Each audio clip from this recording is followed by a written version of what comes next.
everybody. This is, I'm Eileen Kahn. I'm in the Glen Rock Chamber. I live in Fairlawn, but I grew up in Glen Rock on Central Avenue.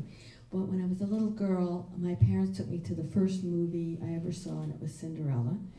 And I saw the mice, and I fell in love with little things. If it was little, it was great. And that has run my life.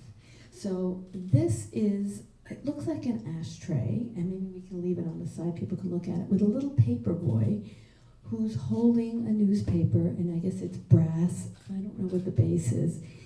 At my grandmother's house in Patterson, it sat on the mantle. And I was a little girl. I couldn't even reach the mantle, but it was little, and it was like a little boy, and he's got a very Art Deco face. I think he's probably 100 years old.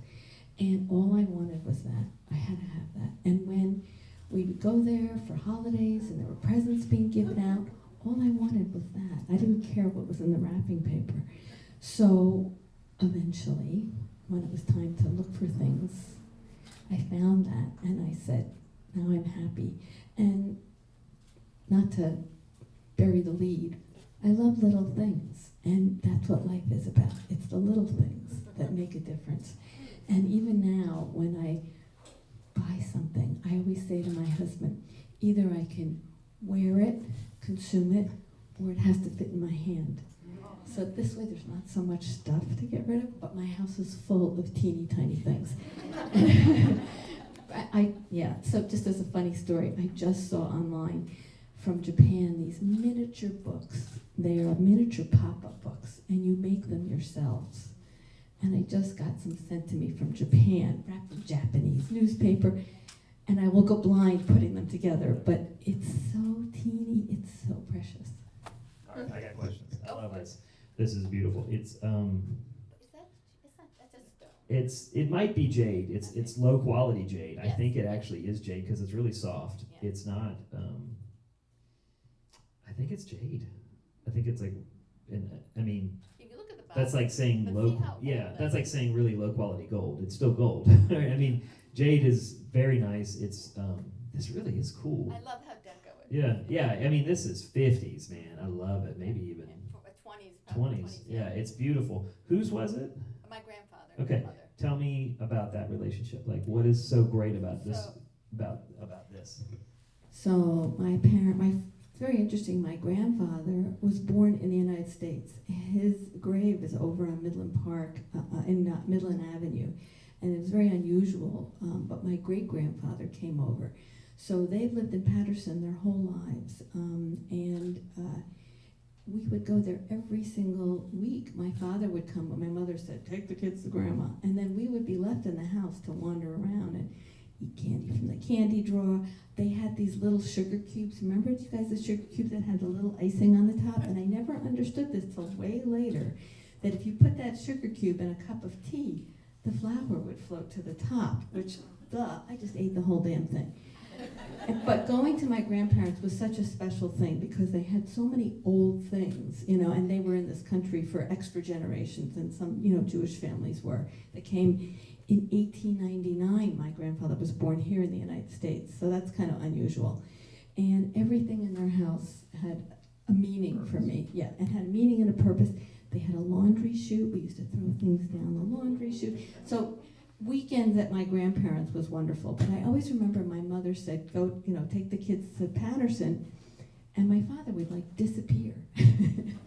We'd play a game called Society Dice, we'd have oatmeal, she made us Ovaltine. I mean, these are very, very solid memories, but I never had the nerve to say, Grandma, can I have that? It just sat there looking at me. Okay, so now we're talking about a lot of stuff here. First of all, you never had the nerve to ask your grandma. I was a little girl. Let me tell you something. If you read my whole book, I'm going to use your line here, not to bury the lead. At the end of my book, it's all about tell the stories, and then if there's something you want someone to have, now is the time to tell them. It is also now is the time to share it with them. It is the days of, all of us sitting in a room to read the will, and then we get the items dispersed. That's so silly, right? And it's not going to happen, by the way. Someone sends you an email and you find out you got something. It's really important to share those items with them now. The second part what I love about this is a paper boy, the concept of a paper boy. How many of us knew someone in your life that was a paper boy? Raise your hands. Everybody did. My wife was a paper boy in Boston, in a tough part. She was a newsie. And we still have her paper boy bag that was on the front of her bike. Her grandfather was a paper boy. Just the other day, my mom told my 14-year-old boy to go be a paper boy. He's like, what's that? Yeah. But that's disappeared. Paper boys don't exist anymore, especially in Atlanta. You'd get shot if you were delivering papers in Atlanta. And it's really crazy how it's changed. My 14-year-old is trying to get a job.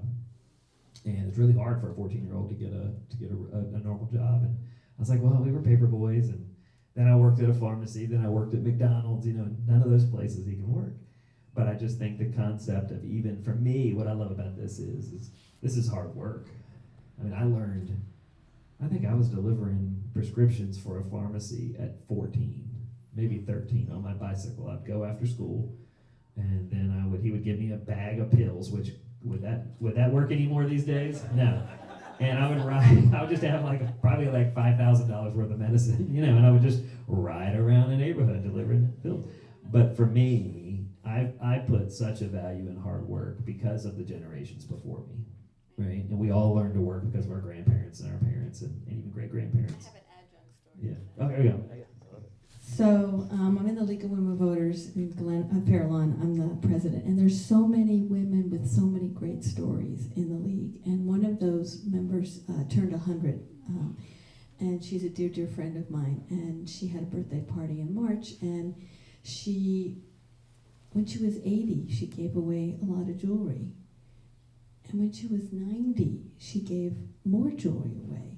So at her 100th birthday party, we wrote some things for her to say, and she said, "Those of you that have my jewelry, I would like it back."